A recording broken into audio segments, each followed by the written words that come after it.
हरे कृष्ण. ते म्हणतात खरे प्रेम कसे असते आणि मनुष्य सर्व प्रेम का करत नाही, हा यक्षाने प्रश्न विचारलेला आहे. तर युधिष्ठिर महाराज सांगितलेलं आहे की ह्या जगामध्ये दोन प्रकारचे प्रेम असतात. एक म्हणजे निस्वार्थी प्रेम आणि दुसरं म्हणजे स्वार्थावर. जे स्वार्थावर प्रेम असतं ते शरीर स्तरावर असतं. तू माझ्या इंद्रियांना संतुष्ट कर, मी तुझ्या इंद्रियांना संतुष्ट करतो, याला म्हणतात स्वार्थी प्रेम. आणि तो सर्वांना करू शकत नाही, कारण तो भेदभाव करतो. कोण मला आनंद देऊ शकतो, सुख समाधान देऊ शकतो, त्याला तो प्रेम करतो. आणि जो मला दुःख देतो त्याच्यावर तो प्रेम करत नाही. म्हणून इथं आचार्य म्हणतात की स्वार्थी प्रेम हे अपेक्षा ठेवून केलेलं जाते. त्याचं उदाहरण कसं, लिव्हिंग रिलेशनशिप असो किंवा आपल्या घरामध्ये आपण नातेवाईकांशी किंवा परिवाराशी समाजामध्ये राहताना अपेक्षा ठेवून जेव्हा करतो, आपल्याला वाटतं लय प्रेम दाखवतो, पण त्याचं प्रेम नसतं, त्याचा काहीतरी स्वार्थ असतो. म्हणून लोक म्हणतात ना, काम सरो वैद्य मरो. ज्याचं जोपर्यंत काम असेल तो किती गोड गोड बोलणार, त्याला पाणी पाजणार, चहा पाजणार, किंवा त्याची हितगुज करणार. जसं काम संपलं रे भाऊचं की तो पुन्हा तुम्हाला बघणं, ढुंकून बघत नाही, विचारसुद्धा नाही. त्याचं प्रेम, स्वार्थी प्रेम काय गेलं त्याच्या त्या स्वार्थाबरोबर गेलेलं. म्हणून तो सर्वांना प्रेम करू शकत नाही आणि त्या प्रेम कसं करायचं त्याला माहीत नसते. पण निस्वार्थी प्रेम काय करते, युधिष्ठिर महाराज सांगतात की निस्वार्थी प्रेमामध्ये अपेक्षा काही ठेवत नाही, काहीच अपेक्षा नाही. आणि ती निस्वार्थी प्रेम आत्म्याच्या स्तरावर राहते. आणि आत्म्याच्या स्तरावर असला तो सगळ्यांना समभावाने दृष्टीनं प्रेम करू शकतो. आणि याचं सगळ्यात चांगलं उदाहरण व्यक्तिगत जीवनामध्ये पाहिजे असेल, पारिवारिक जीवनामध्ये आई आणि मुलाचं आहे. ती मुलाच्या प्रती काय अपेक्षा ठेवत नाही, पण साहजिक प्रेम त्या मुलाच्या प्रती असतं. आणि त्या मुलाचं प्रेम आईच्या प्रती असतं, किंवा आई वडिलाचं प्रेम मुलांच्या प्रती असतं. मुलांचं प्रेम जोपर्यंत लहान आहे तोपर्यंत प्रेम असतं. जेव्हा तारुण्यात येतो त्याचं प्रेम बदलत राहते, कारण त्याच्या लहानपणी दुसरा विषय असतो. जेव्हा तो मोठा झाला की स्वार्थी प्रेम येतो बायकोच्या प्रती. मला इंद्रियाला कोण संतुष्ट करतंय. जसं एक घटना सांगतो, ह्या जगामध्ये लोक किती स्वार्थी असतात. माझा एक मित्र, तो आई वडिलाला सोडून वेगळं राहायला लागला. एकुलता एक होता आणि आई वडिलाला त्यांनी जाता जाता मारलं, आईला मारलं, वडिलाला मारलं, घरातले तमाशा करून गेला. आणि वेगळा राहत असताना 2-4 महिने झाले, एका मित्रानं मला फोन करून सांगितलं, अरे असं असं झालं, त्यानं असं केलं की तो आई वडिलापासून राहतो.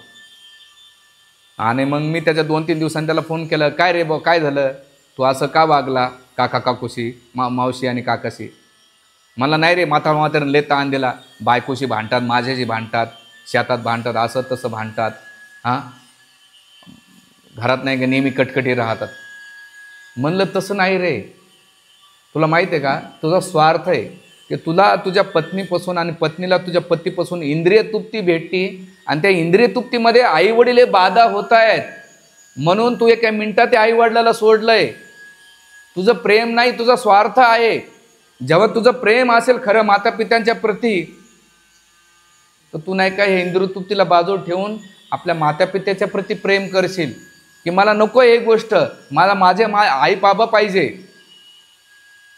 तर माणसाचं काळानुसार प्रेम बदलत राहतं. म्हणून इथं सांगतात की मनुष्य सर्व प्रेम नाही करू शकत. तर त्यासाठी इथं सांगतात की निस्वार्थी प्रेम हे एक हृदयापासून दुसऱ्या हृदयापर्यंत जाते, आणि एक हृदय दुसऱ्या हृदयाला जिंकू शकतो. हे निस्वार्थ प्रेमाचं लक्षण आहे.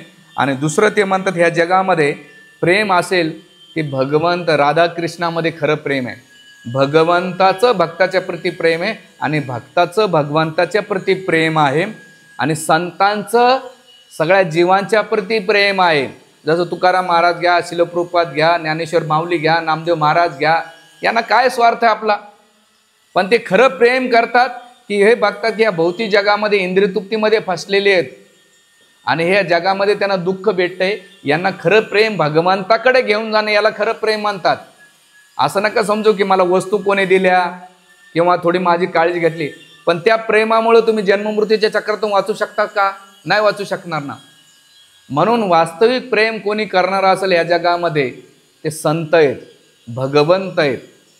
निस्वार्थी प्रेम करतात, आणि ते कसे करतात, अपेक्षा रहित, तुमच्याकडून काही अपेक्षा ठेवत नाही, निस्वार्थपणे करतात. आणि ते सर्वांना करतात.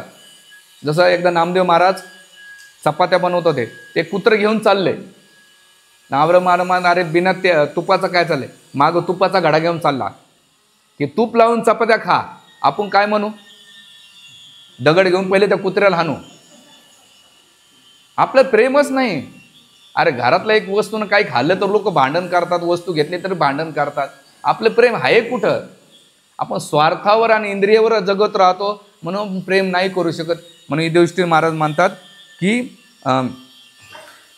प्रेम करायचं असेल तर वेदांमध्ये काय सांगतात, अयम निज पर्व बेती गणाना लघुचेतसाम उदार चरित नामनो वसुधैव कुटुंबक. जो जगाला सौद वसुधैव कुटुंब मानतो आणि अयम निज परवेती गणाना लघुचेता, स्वतःला कमी पण तो दुसऱ्यासाठी काय आहे, उदार आहे. आणि ह्या उदारमुळं इथे आचार्य सांगतात की त्याचा एकच भाव असतंय, सर्वे भवन्ति सुखिना. सर्व भवन्ते सुखिना, सगळे सुखी राहा. सर्व संते निरामय, सगळे काय निरोगी राहावे. सर्व भद्रानी पश्यंतु सगळे काय पश्यंतु भद्रानी, सगळ्याच्या जीवनामध्ये काय हो, मंगल हो. मा कचित दुःख भाग भवेत, सगळ्या जीवनातून काय होईल, दुःख नष्ट होईल. हे वेद म्हणतायत, संत म्हणतायत.